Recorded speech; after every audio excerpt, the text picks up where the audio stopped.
Na Rádio França Internacional, emissões em língua portuguesa, são 18 horas em Paris e 15 horas na praia. Catarina Falcão. Aqui estão alguns títulos que marcam a atualidade nesta quarta-feira. Cabo Verde e Marrocos reforçam os laços bilaterais. Na Turquia discute-se o novo acordo sobre o escoamento dos cereais ucranianos. No controle técnico desta emissão está o José Colites. O jornal começa agora. RFI, as vozes do mundo. O primeiro-ministro cabo-verdiano encontra-se em Marrocos numa primeira visita oficial a convite do chefe do governo marroquino. Para Ulisses Correia e Silva, esta visita constitui um momento importante nas relações entre os dois países e está a ser marcada pela realização da Comissão Mista Cabo Verde-Marrocos, em Rabat, sob o tema Construindo uma nova era de cooperação e parceria estratégica e pragmática entre Cabo Verde e Marrocos. A partir de Cabo Verde, o nosso correspondente Odair Santos tem mais pormenores. Após Cabo Verde ter alterado a sua posição em relação ao Saara Ocidental, reconhecendo a integridade territorial do Reino de Marrocos, as relações entre os dois países entraram numa nova era, como afirmou o primeiro-ministro Ulisses Correia e Silva em declarações à Rádio Pública Cabo-Verdiana em Marrocos, onde se encontra numa visita oficial de 3 dias, iniciada na terça-feira. Estamos a iniciar uma nova era nas relações entre Cabo Verde e Marrocos, pelo reconhecimento da integralidade do território marroquino, incluindo o Saara Ocidental. O facto de termos aberto a nossa embaixada em Rabat e o consulado em Dakhla tem um sentido muito forte, no sentido de reforçarmos as nossas relações político-diplomáticas. Em Rabat, de acordo com a nota do governo, o primeiro-ministro Ulisses Correia e Silva preside nesta quarta-feira a abertura do Fórum Empresarial Cabo Verde-Marrocos, onde vai ser assinado um acordo entre o Conselho Superior das Câmaras de Comércio e de Turismo de Cabo Verde e a Confederação Geral das Empresas Marroquinas. Ainda no âmbito da visita oficial do primeiro-ministro Ulisses Correia e Silva a Marrocos e da Comissão Mista entre Cabo Verde e Marrocos, foram assinados vários acordos bilaterais que abrangem áreas como a economia azul, educação, ensino superior e formação técnico-profissional, energia e água, saúde, agricultura, cultura, transportes aéreos e marítimos, e o governo de Cabo Verde destaca o acordo de supressão de vistos entre os dois países em passaportes ordinários rubricado na terça-feira. De Cabo Verde para RFI, Odair Santos. Ainda em Cabo Verde, quase metade das crianças já receberam a segunda dose da vacina contra a Covid-19 e 85% de adultos têm também a vacinação completa, anunciou hoje a Ministra da Saúde, defendendo a necessidade de manter a investigação. A Ministra Filomena Gonçalves avançou que o Ministério da Saúde tem estado a fazer o acompanhamento da situação permanentemente sobre a variante da Omicron com as estruturas de saúde e revelou ainda que também está em curso o processo de investigação através da sequenciação genómica para verificação das variantes e sublinhagens da Covid-19 em circulação no país. No Quénia, a Justiça decidiu hoje manter em detenção o pastor acusado de estar por trás da morte de 133 pessoas numa floresta no sudeste do país. Após a descoberta dos corpos na floresta, de acordo com novos dados, teriam sido recolhidos órgãos em cadáveres deste grupo de crentes evangélicos. Mais informações sobre este caso com Miguel Martins. Paul Mackenzie fica detido por 30 dias a contar de 2 de maio passado. Ele é indiciado por terrorismo no caso da morte de 133 pessoas. A maioria dentre elas, 112 indivíduos, morreu à fome por ter seguido os preceitos deste pastor, apelando ao jejum, por forma a se encontrar Jesus. No entanto, algumas vítimas, incluindo crianças, podem também ter morrido por estrangulamento ou na sequência dos espancamentos, afirmaram médicos legistas à AFP. As autópsias revelam também que alguns dos cadáveres tinham sido amputados de certos órgãos. As autoridades judiciais alertaram para um possível tráfico de órgãos humanos bem coordenado. O pastor Paul Mackenzie está detido desde 14 de abril, após ter-se rendido à polícia. O mais influente pastor do país, Ezequiel Odero, também foi detido a 28 de abril, mas acabou por ser solto na passada quinta-feira. Este foi também visado pela Justiça devido à presença de alguns dos seus fiéis entre os cadáveres encontrados na floresta de Chacaola, no sudeste do país.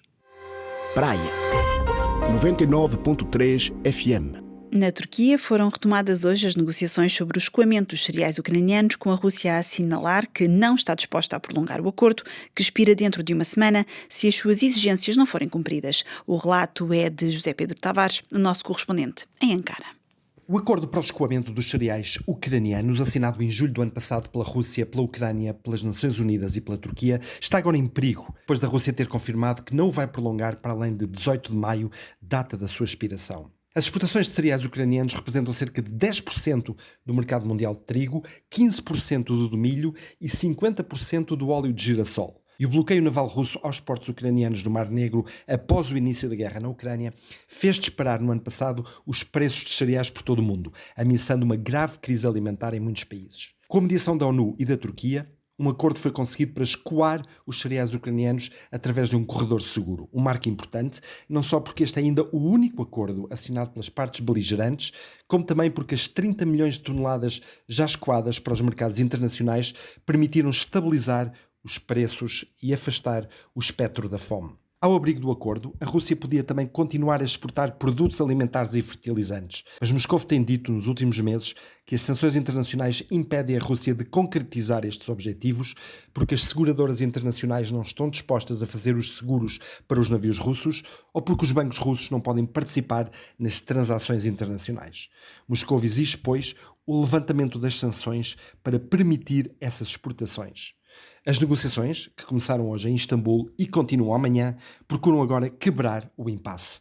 José P. Tavares, RFI, em Ankara. Nos Estados Unidos, um júri de Nova Iorque condenou na terça-feira, 9 de maio, o antigo presidente dos Estados Unidos, Donald Trump, de agressão sexual contra a antiga jornalista e escritora Elizabeth Jean Carroll nos anos 90 e difamação, visto que ele afirmara que ela era mentirosa. Mais pormenores sobre esta condenação histórica com Marco Martins. O júri do Tribunal Civil de Nova Iorque deliberou durante todo o dia de ontem para determinar se Donald Trump tinha violado ou cometido uma agressão sexual contra a antiga jornalista Jean Carroll em 1996 e se tinha havido difamação da parte do antigo presidente. 9 jurados afirmaram que o antigo chefe de Estado norte-americano não podia ser responsável de uma violação, segundo os meios de comunicação do país. No entanto, o Tribunal Civil Federal de Manhattan decidiu condenar Donald Trump a pagar uma indemnização de cerca de 5 milhões de dólares por esta agressão sexual e por difamação desde a revelação dos factos em 2019 pela escritora. Recorda-se que a escritora testemunhou durante o julgamento e alegou que o ex-presidente dos Estados Unidos a violou no provador de uma loja em Manhattan durante a primavera de 1996. Donald Trump contestou as acusações, ele que quer conquistar novamente a Casa Branca em 2024. Pela primeira vez, o antigo presidente, que no passado já foi acusado por mulheres de agressões sexuais, acaba por ser condenado. Ainda nos Estados Unidos da América, o congressista norte-americano George Santos, o republicano de Nova Iorque que se celebrizou por inventar parte da sua história de vida, foi hoje detido na sequência de acusações criminais federais antes de uma aguardada audiência em tribunal. Espera-se compareça pela primeira vez assim perante um tribunal federal em Long Island, ainda hoje, à altura em que as acusações de que é alvo deverão ser divulgadas. Contactado na terça-feira pela agência de notícias norte-americana, Associated Press, Santos, 34 anos, de origem brasileira e o primeiro republicano eleito assumidamente gay, disse não ter conhecimento das acusações. George Santos foi eleito para a Câmara dos Representantes nas eleições intercalares do outono passado, após uma campanha parcialmente assente em mentiras. As políticas de habitação em Portugal continuam a criar situações em que afrodescendentes ocupam uma posição marginal no espaço urbano. As classes sociais mais vulneráveis são marginalizadas, em vez de se aproveitar a sua diversidade, defende o investigador em estudos urbanos e ativista social, António Brito Guterres.